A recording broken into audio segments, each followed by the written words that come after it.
Assalamualaikum warahmatullahi wabarakatuh. Salam sejahtera bagi kita semua. Shalom, Om Swastiastu, Namo Buddhaya, Salam Kebajikan. Perkenalkan, saya Amos Yofrenisi dari Angkatan 57 Laskar CPNS Pemerintah Provinsi Kalimantan Utara tahun 2022 dengan tutor Murtiwi SS. Kali ini, saya akan membahas mengenai konsepsi kedudukan dan peran ASN dalam NKRI demi mendukung smart governance. Manajemen ASN adalah pengelolaan ASN untuk menghasilkan pegawai ASN yang profesional, bebas dari intervensi politik, bersih dari praktik korupsi, kolusi, dan nepotisme, memiliki nilai dasar serta etika profesi. Manajemen ASN lebih menekankan kepada pengaturan profesi pegawai sehingga diharapkan agar selalu tersedia sumber daya ASN yang unggul selaras dengan perkembangan zaman. Pengelolaan ASN dilakukan untuk memotivasi dan juga meningkatkan produktivitas pegawai dalam melaksanakan tugasnya sehingga mampu berkontribusi pada pencapaian tujuan dan sasaran organisasi. Kedudukan ASN dalam Undang-Undang Nomor 5 Tahun 2014 berdasarkan jenisnya terdiri atas pegawai negeri sipil, yaitu warga negara Indonesia yang memenuhi syarat tertentu diangkat sebagai ASN secara tetap oleh pejabat pembina kepegawaian untuk menduduki jabatan pemerintahan serta memiliki nomor induk secara nasional. Sedangkan yang kedua adalah PPPK atau biasa disingkat P3K, pegawai pemerintah dengan perjanjian kerja, yaitu warga negara Indonesia yang memenuhi syarat tertentu yang diangkat oleh pejabat pembina kepegawaian berdasarkan perjanjian kerja sesuai dengan kebutuhan instansi pemerintah untuk jangka waktu tertentu dalam melaksanakan tugas pemerintahan. Untuk menjalankan kedudukannya, maka pegawai ASN berfungsi sebagai yang pertama, pelaksana kebijakan publik. Melaksanakan kebijakan publik yang dibuat oleh pejabat pembina kepegawaian sesuai dengan ketentuan peraturan perundang-undangan. Yang kedua, sebagai pelayan publik, memberikan pelayanan publik yang profesional dan berkualitas. Dan yang ketiga adalah persat dan bersatu bangsa, mempererat kesatuan dan kesatuan NKRI.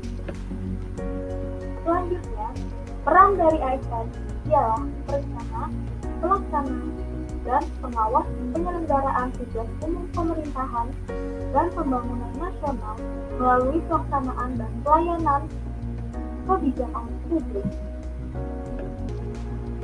Hak untuk PNS dan P3K hampir sama saja, yang membedakan hanyalah jaminan pensiun dan jaminan hari tua.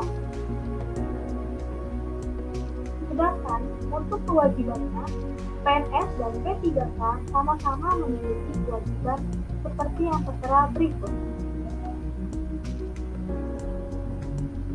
Kode etik dan kode perilaku ASN disebutkan yang pertama, melaksanakan tugas dengan jujur, melaksanakan tugas dengan cermat dan disiplin.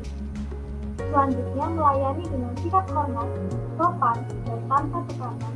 Dan yang terakhir, melaksanakan tugas sesuai dengan perintah atasan sejauh tidak bertentangan dengan peraturan perundang-undangan. Dalam menjalankan manajemen ASN, maka dibutuhkan yang namanya sistem merit. Apa itu sistem merit? Sistem merit adalah kebijakan dan manajemen ASN yang berdasarkan pada kualifikasi, kompetensi, dan kinerja secara adil dan wajar dengan tanpa membedakan latar belakang politik, ras, warna kulit, agama, asal-usul, jenis kelamin, status pernikahan, umur, atau kondisi kesehatan. Pembahasan selanjutnya ialah SMART ASN.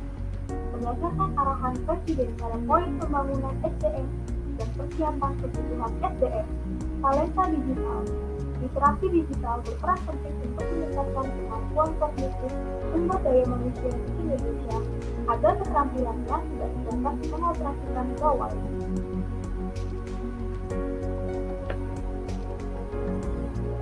Literasi digital adalah pengetahuan atau kemampuan untuk menggunakan media digital dengan bijak. Seorang pengguna yang memiliki literasi digital yang bagus tidak hanya mampu mengoperasikan alat, melainkan juga mampu bermedia digital dengan penuh tanggung jawab. Terdapat 4 pilar dalam literasi digital, yaitu digital skill, kemampuan menggunakan media digital, digital culture, budaya menggunakan media digital, digital ethics, etika menggunakan media digital, dan digital safety, keamanan menggunakan media digital. Selanjutnya, etika bermedia digital. Dibutuhkan panduan etis dan kontrol diri atau self-controlling dalam menghadapi perbedaan latar belakang bagi siapa saja yang menggunakan media digital. Konten negatif yang membarengi perkembangan dunia digital tentu menyasar para pengguna internet yang substansinya mengarah pada penyebaran pemikiran atau permusuhan berdasarkan suku, agama, ras, dan golongan. Contohnya, hoax, cyberbullying, dan hate speech.